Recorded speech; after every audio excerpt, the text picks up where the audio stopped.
Fala pessoal, tudo bem com vocês? Aqui é a professora Laís Faria. Sou professora de Direito Administrativo do Vale Concursos e também sou policial civil do estado de Minas Gerais.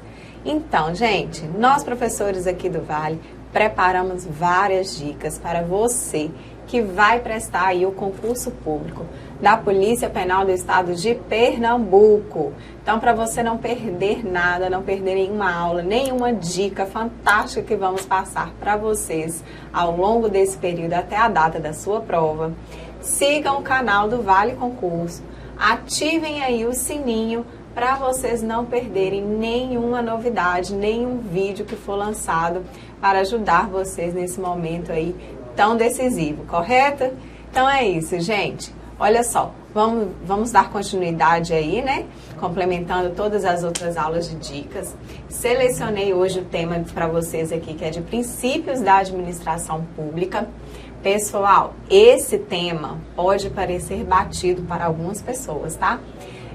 Mas tem caído muito em prova ainda. Já caiu muito e continua caindo. Então é um tema assim, importantíssimo, principalmente no direito administrativo, tá? Os princípios no direito administrativo, eles estão sempre presentes, eles sempre respaldam aí várias decisões, né, vários atos administrativos, sempre, então, os princípios da administração pública estarão presentes. E dentre outras divisões aí da matéria, eles também vão aparecer, tem princípios específicos de cada matéria, né, por exemplo, tem princípios aí do serviço público, que a gente vai até ver algum aqui, mas lembrem-se que eles são extremamente importantes para a nossa matéria. Então é fundamental que vocês conheçam, que vocês estudem sobre cada um deles, porque o examinador adora cobrar alguns conceitos também desse princípio. Colocam lá um caso na hora da prova e colocam a alternativa de qual princípio, né, seria o melhor na solução daquele caso concreto. Então é bacana para vocês darem essa aprofundada para não errarem na hora da prova, coisa boba, né? Entre aspas, assim, vamos dizer. Porque, gente, se vocês erraram uma questão de princípio na prova, se vocês acham que é um tema assim, né, que já está muito ultrapassado, então e os outros? Questões assim vocês não podem errar. Então, vocês não podem deixar de ver esse tipo de aula também, pensando que já sabe tudo. É sempre bom a gente dar uma relembrada, não é? Então, vamos lá, olha só.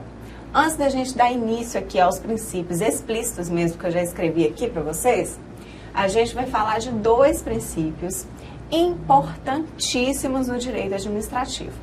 Quais são eles? A supremacia do interesse público sobre o privado e indisponibilidade do interesse público. O que quer dizer esses dois princípios, gente? Olha só, esses dois princípios, eles são assim, norteadores do direito administrativo. Eles são os princípios basilares, como diz a doutrina, tá? Eles são muito importantes. Toda a matéria de direito administrativo se baseia nesse princípio. Mas eles não são considerados princípios explícitos na Constituição Federal, tá? Apesar de serem muito importantes aqui na nossa matéria, eles não são princípios explícitos. Então, se perguntarem isso para vocês na prova, vocês já sabem que não devem marcar, porque eles são princípios implícitos. E como que geralmente a doutrina fala sobre eles? Esses dois princípios são chamados de pedras de toque, tá? Pela doutrina. Então, vou deixar aqui os dois. Os dois são chamados, são as pedras de toque. Quais são os dois princípios considerados as pedras de toque no direito administrativo? São esses dois aqui, supremacia do interesse público sobre o privado e indisponibilidade do interesse público. Um se contrapõe contra o outro, tá? Por quê? Porque enquanto a supremacia vai dizer sobre alguns privilégios da administração pública, a indisponibilidade do interesse público vai trazer o que pra gente? Algumas limitações da administração pública. Então, olha só, enquanto um traz privilégios, algumas prerrogativas para a administração pública, o outro traz limitações, exatamente o contrário. Na supremacia, gente, do interesse público, o que quer dizer esse princípio? Quais são esses privilégios que a administração pública tem? Significa que a administração pública, ela está em um patamar acima do particular, acima daquele usuário, correto? Ela precisa ter certas prerrogativas para a sua atuação, para que ela possa atender aí o interesse público. Então, ela pode fazer algumas coisas que o particular não pode. Ela tem esses certos privilégios especiais que só pertencem a ela e não pertencem aos usuários, tá? Um exemplo disso são aquelas cláusulas exorbitantes que a gente tanto escuta falar no direito administrativo. As cláusulas exorbitantes são para a própria administração pública. O particular não possui essas cláusulas, correto? Então, a administração pública estipula quais são as cláusulas exorbitantes de um certo contrato e o particular tem que aceitar aquilo que foi estabelecido naquele contrato, correto? Isso é um exemplo. Outro exemplo, poder de polícia. O poder de polícia, ele pode limitar algumas atuações aí do particular e o particular tem que aceitar, né? Ele não pode reivindicar, em tese, né? Em regra. Quando a administração impõe aquelas regras, aquelas limitações, o particular deve aceitar. Por quê? Por conta desse privilégio, dessa prerrogativa que a administração tem, essa ideia de superioridade em relação ao usuário, tá bom? E a indisponibilidade do interesse público, gente, seria o quê? Seria o contrário, seria limitações. Por quê? Porque se eu deixar, né, a livre vontade da administração pública, que ela pode fazer o que ela quiser, que ela é superior ao particular, claro, com certeza vai haver alguns atos que vão extrapolar os limites, né? Não serão aceitáveis. Então, se ela tem tantos direitos assim, ela também tem que ter uma certa restrição. Então, colocou-se esse princípio da indisponibilidade do interesse público aí para frear a administração. Ela tem um limite, ela pode fazer muita coisa, né? Mas ela tem uma limitação que ela deve respeitar. Querem um exemplo? Licitação. Para a administração pública contratar uma pessoa jurídica, né, para fazer uma obra, alguma coisa assim, para ela comprar móveis para sua repartição pública, ela pode simplesmente ir lá e contratar quem ela quiser, comprar um móvel na empresa que ela quiser, ela não pode. Ela precisa realizar uma licitação. Então, se lá na repartição da prefeitura está faltando mesa, as mesas quebraram, preciso comprar 20 mesas, ela pode ir lá na esquina, falar, o fulano vem sempre aqui na prefeitura, né, porque ele trabalha ali em frente, vamos ajudar, vamos comprar na loja dele? Não pode, né, gente? Não pode fazer isso. Então, são essas limitações que existem para que a administração não faça qualquer tipo de coisa, correto? Tem que agir sempre dentro da legalidade. Então, para a administração pública comprar essas 20 mesas, o que ela precisa fazer? Ela precisa fazer um processo de licitação. E a empresa que ganhar essa licitação, que vai ser aquela que vai fornecer essas mesas. Então, ela não pode simplesmente comprar aonde ela quiser. São esses limites. Outra coisa, para a administração pública contratar. Ela está precisando de mais policiais militares, porque a segurança pública não está em falta, né? Está defasada. Muitos policiais militares aposentaram, então ela precisa contratar. Ela pode fazer um processo seletivo e contratar aqueles policiais militares, aquelas pessoas que elas bem entenderem para se tornarem policiais militares? Também não podem. O que ela precisa fazer, gente? Concurso público, certo? Então ela tem algumas regrinhas para cumprir, são esses limites, que também o particular não precisa cumprir, tá? Da mesma forma que ela tem privilégios que o particular não tem, esses limites estabelecidos para ela, para a administração pública, também não são estabelecidos ao particular. O particular não tem que cumprir isso. Se o particular quer comprar uma mesa para o escritório dele, ele pode ir na loja que ele bem entender e é comprar a mesa, ele não vai precisar fazer uma licitação. Entenderam? Então, isso aqui pertence apenas à administração pública e não pertence ao particular. E aí a gente vai dar início, então, vimos esses dois princípios importantíssimos e vamos dar início aos princípios explícitos da Constituição Federal. Onde que estão esses princípios, gente? Artigo 37, caput da Constituição Federal. Vocês estão cansados de saber, né? Então, vamos lá. Então, vamos falar de um por um. Princípio da legalidade é o primeiro princípio que aparece lá pra gente. O que diz esse princípio, gente? Que a administração pública, ela pode fazer tudo aquilo que a lei prevê, tudo aquilo que a lei estabelece. Então, é diferente lá do direito penal, que vocês gostam tanto de estudar. No direito penal, o particular, ele pode fazer tudo aquilo que a lei não proíbe, certo? Aqui não.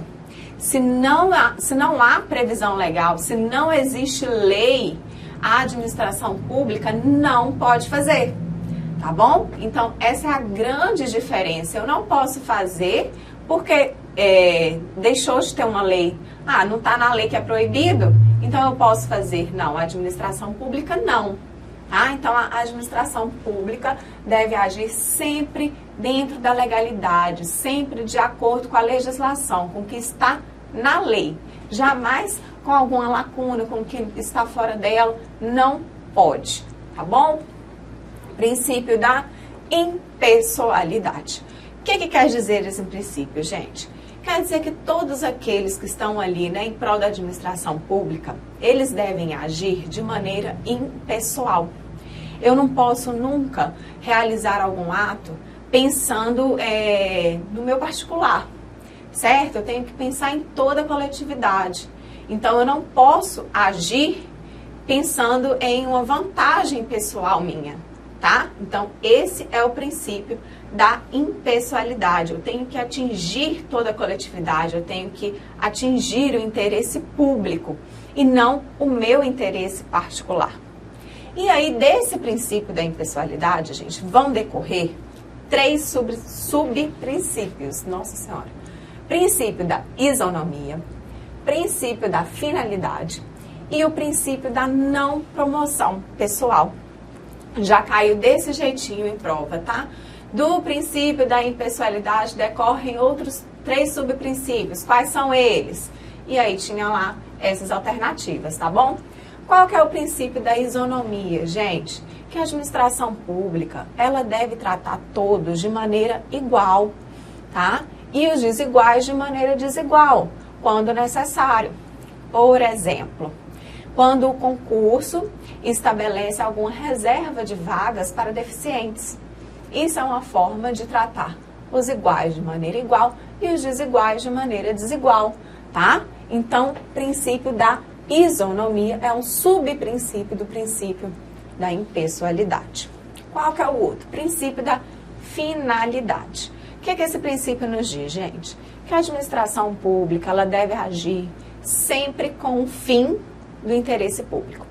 Em direito administrativo, vocês vão ver esse princípio demais. É o que mais vocês vão ouvir falar. A administração pública deve prezar ao atender o fim do interesse público. Essa é a finalidade da administração pública, tá bom? E aí, por fim, nós temos o princípio da não promoção pessoal. O que esse princípio quer dizer, gente? Que eu não posso me valer de alguma atuação estatal, alguma atuação do Estado para promover a própria pessoa, tá? Um exemplo disso é aquele prefeito, né, de uma cidade que faz reformas e coloca lá no cartaz o nome dele, né, como se fosse ele que tivesse feito aquilo. Ah, essa obra foi feita pelo José das Couves. Não, gente, essa obra foi feita pela prefeitura da cidade tal, não é mesmo? Foi feita com dinheiro particular do prefeito? Não foi. Foi feito com dinheiro do erário, com dinheiro do cofre público.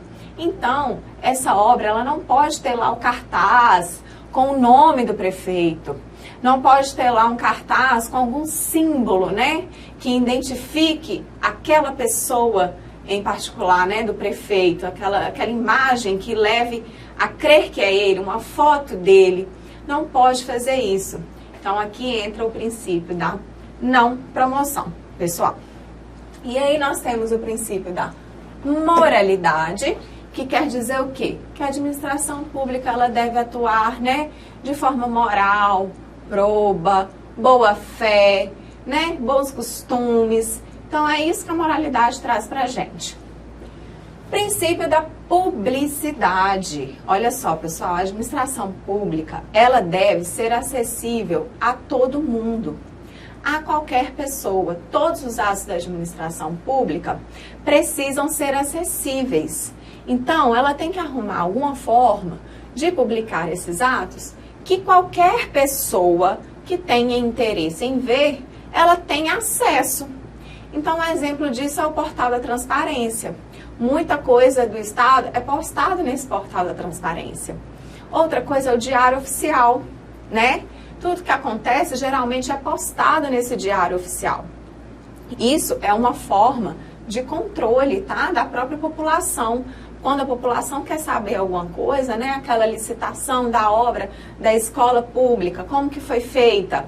Tá lá todos os passos, né? Quais empresas que se prontificaram a realizar aquela obra e tudo mais. Então, é algo que tem que se tornar público para não deixar nenhuma brecha, né? Não deixar nenhuma dúvida de como aquilo foi feito.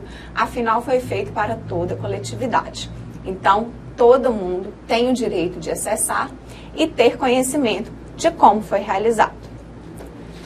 E aí nós temos, por fim, o princípio da eficiência. Esse princípio quer dizer o quê, gente? Quer dizer que a administração pública, ela deve buscar de realizar os seus atos da melhor maneira possível, com eficiência, com agilidade, com rapidez, com bons resultados, tá? Então, essa é uma atividade gerencial que busca bons resultados, né?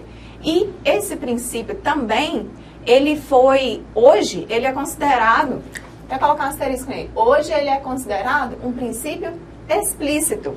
Mas antes da emenda constitucional 19 de 98, ele era um princípio implícito, tá? Ele já existia aí como um princípio implícito, mas não estava lá no rol do artigo 37. Então, ele veio a compor o artigo 37 aqui a partir da emenda constitucional 19 de 98. Coloquei uma barra aqui que não precisava. Emenda constitucional 19 de 98. Tá? Então, a partir dessa emenda, o princípio da eficiência passou a compor o rol dos princípios explícitos. Por que eu estou falando isso para vocês, gente? Porque eu já vi cair em prova exatamente assim. Tá? Falando, o princípio da eficiência sempre foi considerado um princípio explícito. Não. O princípio da eficiência passou a compor o rol do artigo 37 da Constituição Federal após a emenda constitucional 19 de 98. Correto? Tá? Tem sim esse tipo de pergunta. E aí, nós vamos passar então para os princípios implícitos. Pessoal, eles não são menos importantes, tá? Eles não são menos importantes. Princípios têm o mesmo valor, a depender de cada caso como será usado. Mas não é porque eles são princípios implícitos que pode-se dizer que eles são menos importantes do que os princípios explícitos, tá bom? Então, primeiro princípio da motivação. O que esse princípio quer dizer pra gente? Que a administração pública, ela deve motivar seus atos. Olha só, ela deve expor, né, os motivos de fato e de direito que levaram ela a tomar alguma decisão, a editar algum ato. Então, é isso que diz pra gente o princípio da motivação. Em regra, tá? A administração pública deve motivar os seus atos. É uma obrigatoriedade. Mas há exceção? Há exceção como tudo no direito, né? Qual a exceção que eu posso dar de exemplo para vocês? São os cargos comissionados. Os cargos comissionados, eles são de livre nomeação e livre exoneração. Estão lembrados disso? Então tá. Então, se eu vou exonerar um servidor que está lá compondo um cargo comissionado, eu posso exonerar e pronto, acabou. Eu não preciso motivar o meu ato, tá? Mas, se a administração pública motivar aquele ato fica vinculado àquela motivação. Aquela motivação deve ser uma motivação verdadeira, tá bom? Senão ela acaba se tornando nula, esse ato se torna nulo. Então é isso, eu não preciso motivar, mas se eu motivo, ela tem que ser verdadeira para ser válida. Princípio da razoabilidade e da proporcionalidade, pessoal. O que quer dizer isso? Olha só, os dois às vezes se confundem, tá? Geralmente, os doutrinadores falam deles como se fossem sinônimos, mas eles têm algumas diferenciações. Princípio da razoabilidade e proporcionalidade, de forma geral, quer dizer o quê? Que a administração pública, ela deve realizar seus atos colocando aí um certo equilíbrio, né? Eu tenho que ponderar, eu não posso aplicar decisões tão exorbitantes, né? Ou tão menores do que elas deveriam ser. Tem que ser um equilíbrio, uma proporcionalidade, uma razoabilidade, tá? Então é isso aí que o princípio da proporcionalidade e da razoabilidade quer dizer pra gente. E aí, nós temos o princípio da ampla defesa e do contraditório. Gente, aqui no direito administrativo, esse princípio também se aplica, tá bom? Tem gente que acha que não tem necessidade do princípio da ampla defesa e do contraditório aqui, mas no direito administrativo, sim. No direito em geral, se aplica esse princípio. Qualquer cidadão tem o direito, né, de se defender, tem o direito de se contrapor de alguma decisão, mesmo sendo esse processo um processo administrativo.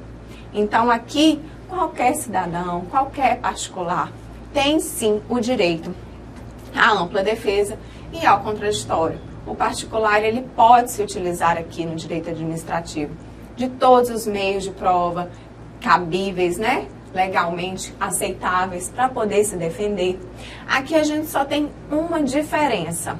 Nesse caso, dentro do processo administrativo, o STF já formulou o seguinte, que a falta de defesa técnica do advogado, dentro do processo administrativo, né, não ofende a Constituição.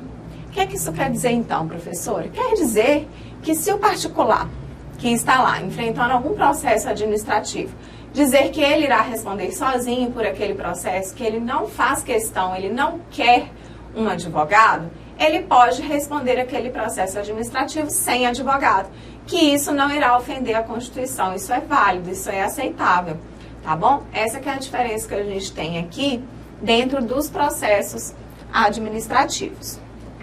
E aí a gente tem o princípio da segurança jurídica. O que esse princípio quer dizer, gente?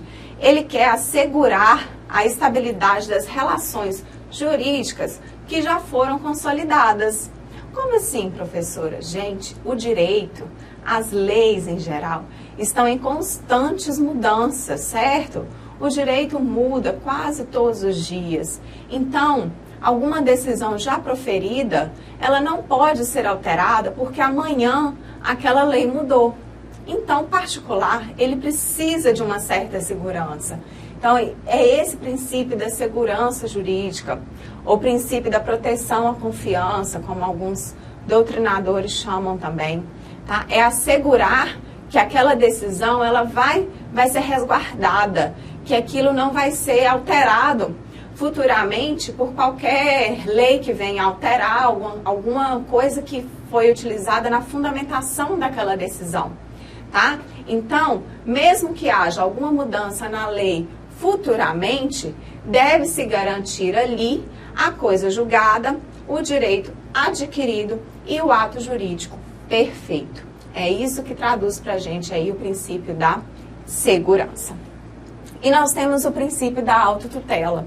Gente, esse princípio realmente aparece em todas as matérias de direito administrativo, praticamente.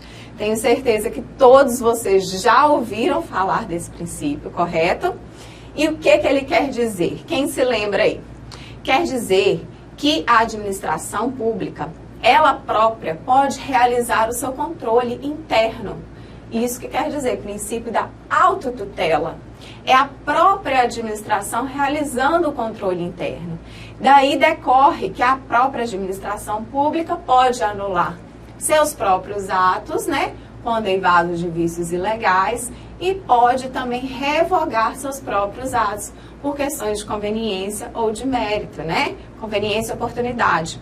Então, pessoal, aqui é isso que quer dizer. Vocês já ouviram falar isso em qualquer coisa de direito administrativo que você estuda, você escuta falar desse princípio da autotutela. Ele é muito importante dentro do direito administrativo, tá?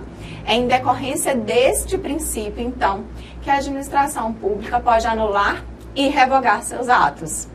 Lembrando aqui para vocês rapidamente, a anulação corresponde àqueles atos ilegais, tá? Então, atos ilegais, eles devem ser anulados.